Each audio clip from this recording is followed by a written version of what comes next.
Gold just broke every chart. $4,400 an ounce. A 60% surge in less than a year.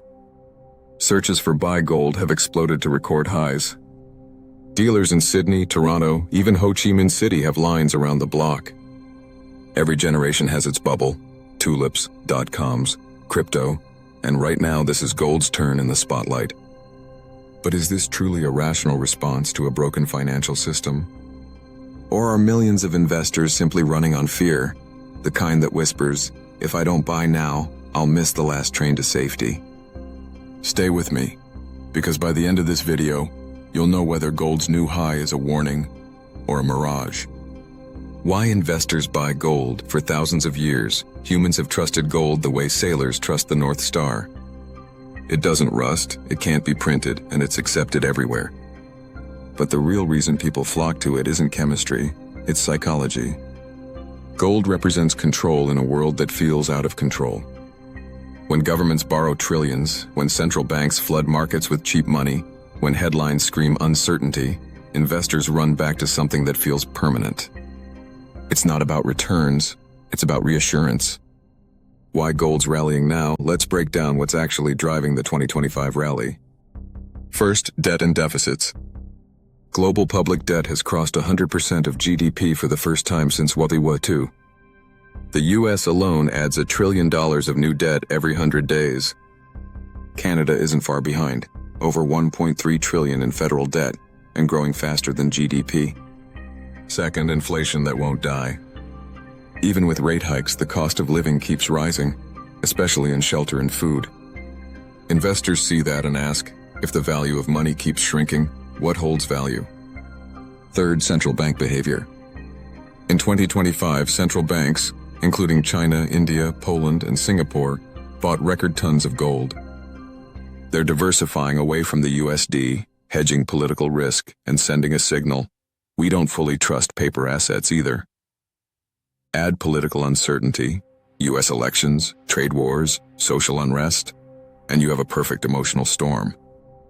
The debasement trade. There's a phrase floating through hedge fund circles right now, the debasement trade.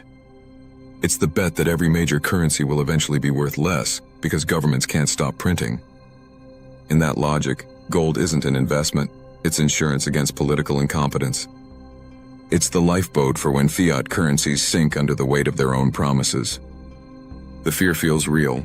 Unsustainable debt, aging populations, entitlements, and endless deficits. But here's the catch. Fear itself becomes a self-fulfilling trade.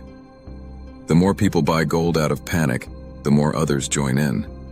Not because fundamentals justify it, but because everyone else seems to know something. That's when protection quietly turns into speculation. The Canadian angle now, let's bring this home. Canada's debt to GDP ratio has risen sharply since 2020, and provinces are borrowing heavily to fund housing and healthcare. The Bank of Canada's balance sheet may have shrunk from pandemic highs, but the aftershocks remain. Higher mortgage costs, record consumer credit, and households carrying $1.84 for every dollar of disposable income. For Canadians, the gold story isn't just about global markets, it's about the loonie. A weaker Canadian dollar amplifies the price of imported goods and fuels demand for hard assets. Many Canadians now hold gold ETFs inside their RRSPs and TFSAs, a trend unheard of just 5 years ago. But remember, gold doesn't produce income. It doesn't pay dividends, it doesn't grow earnings. Its value depends on collective fear, and fear has a half-life. Risks and contradictions. Gold's biggest weakness is its stability myth. When confidence returns, or when investors chase higher yields, gold falls fast. We've seen it. 2011's peak at 100 collapsed 40% within 3 years. There's also manipulation risk. Large institutions hedge with paper gold, futures, and ETFs, and their trades can swing prices without a single ounce changing hands. So when retail buyers pile in expecting safety, they're often playing a paper game controlled by the same system they're trying to escape. Finally, opportunity cost. While you hold gold, equity markets compound quietly in the background. Over 40 years, the S&P 500 has outperformed gold nearly 5 to 1, even after inflation. So what's the truth behind the 2025 gold rush? Part rational hedge, part mass psychology. Yes, there are valid fears: currency debasement, fiscal insanity, political gridlock. But there's also a powerful dose of FOMO, the belief that owning shiny metal will somehow guarantee safety when nothing else will. For Canadians, the smarter move isn't to bet the house on bullion, it's to diversify the defense, mix real assets, productive investments, and liquidity. Gold can be a seatbelt, but not the whole car. Because wealth isn't built by predicting every crisis. It's built by surviving every cycle.